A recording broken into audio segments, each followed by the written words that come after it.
In today's video, Fortnite Chapter 6 Season 3 just dropped and I have the best controller settings for this new season. These settings will give you insane aim assist with the new weapons so you won't miss any shots, and help reduce the input delay so you can edit faster. The best part is these settings work for all controller players, Xbox and PlayStation. So for the settings, make sure you play on full screen or windowed full screen, VSync turned off for less delay. I play on 240 frames per second, but use whatever your monitor supports. For rendering mode, if you want less delay, make sure it's on performance mode. Now, down here for the graphics, my brightness is set at 115%, but if you play on console, I recommend turning this to 150% because of the shadows. Otherwise, if you're on PC, you can turn this down a bit. For user interface contrast, this really doesn't matter. I have color blind mode off. For user interface parallax, this is for the item shop, so this really doesn't matter as well. Down here, for the graphics quality, I have 3D resolution at 100%. View distance on, far, and textures on, near. And for meshes, I play on low meshes, for less delay. For the building settings, if you want less delay when you build, make sure you have reset building choice and turbo building both turned on. And if you want to double your editing speed, make sure disable pre-edit option are turned on. And auto-confirm edits, make sure you have edit on release and reset on release set to both.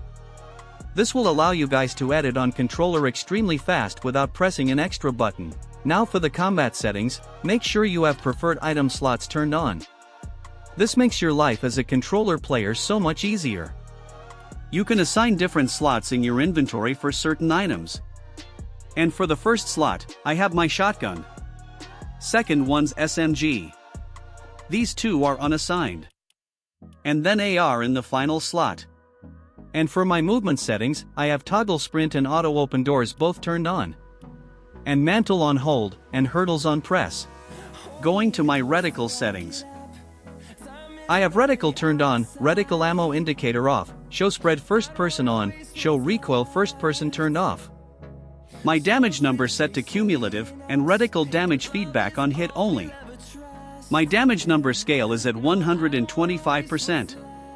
My HUD scale is at 90% with these options turned on. Another tip to lower input delay for the touch and motion settings. If you don't use them, make sure these are all turned off.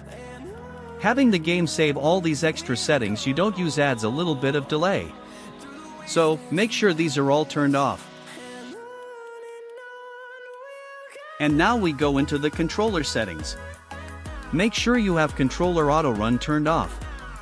Build immediately, Builder Pro on for less delay when you build.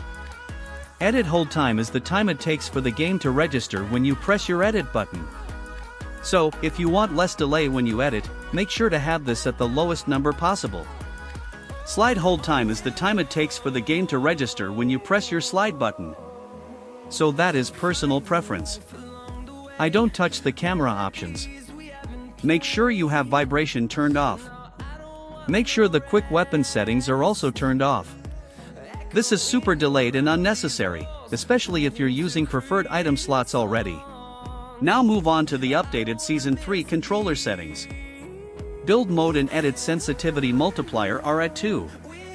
For first person mode, this is at 1.12. And I have advanced options turned on, which activates a bunch of settings. I'll explain all of them. For advanced look sensitivity, my horizontal and vertical look speed are both on 41%.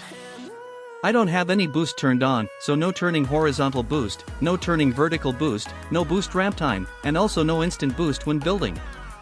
For the advanced look sensitivity, my ADS look horizontal and vertical are both at 12%. And just like the look sensitivity, I don't have any ADS boost turned on. And for the scope speed multiplier I have this set at 1. Now, for look dampening time, this is the time it takes for the game to register when you press your right stick.